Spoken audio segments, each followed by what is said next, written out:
Welcome to this video to check your skills as a Level 2 Offshore Permit to Work Coordinator. You can learn and examine yourself by answering the questions ahead.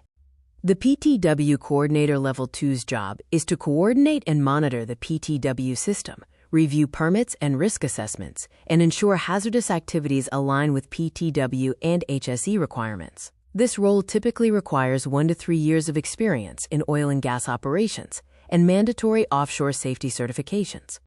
A Level 2 PTW coordinator is an experienced permit administrator who actively reviews permits and supports daily coordination of high-risk work. Key responsibilities include reviewing submitted permits for completeness, updating the daily permit register, and checking that isolations and LOTO references match the certificates. Safety and coordination tasks include supporting daily PTW meetings, flagging simultaneous activities, and identifying obvious conflicts. The coordinator also liaises with teams to ensure permits are correctly used and participates in basic PTW audits, escalating non-compliance when necessary.